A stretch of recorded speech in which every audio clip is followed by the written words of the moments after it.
Hello বন্ধুরা, তোমরা সবাই কেমন আছো? আজ আমরা বানাতে চলেছি গরম গরম পরোটা ও সাথে সাদা আলুর তরকারি। তাই প্রথমে ময়দা মাখিয়ে লেচি কেটে গোল করে বেলে নেব। ময়দা মাখানোর সময় একটু ময়ান দিয়ে মাখালে পরোটাগুলো নরম হয় খেতে। গোল করে বেলা হয়ে গেলে তাকে পরোটার আকারে তিনকোনা করে আবার ভালো করে বড় করে বেলে নেব। এরপর একটা ফ্রাইং প্যান গরম করে তাতে তেল ব্রাশ করে নেব। তেলটা একটু গরম হয়ে গেলে বেলে রাখা পরোটাটা দিয়ে দেব। তোমরা কারা কারা পরোটা খেতে ভালোবাসো আমাকে কমেন্ট করে জানিও। পরোটার একদিকে ভাজা হয়ে গেছে, অপর দিকে তেল ব্রাশ করে পরোটাটাকে উল্টে দেব ভাজার জন্য। দেখো কত সুন্দর ফুলে উঠেছে পরোটাটা।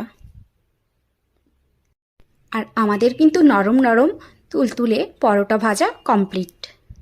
এবার বানাবো পরোটার সাথে সাদা আলুর তরকারি। তাই প্রথমে কড়াইতে তেল দিয়ে কালো জিরে ফোড়ন দিয়ে দিলাম। এরপর দিয়ে দেব তেজপাতা। এবার টমেটোগুলো দিয়ে কিছুক্ষণ নাড়বো। নাড়তে নাড়তে টমেটোগুলো ভাজা ভাজা হয়ে গেলে কাঁচা লঙ্কা দিয়ে দেব।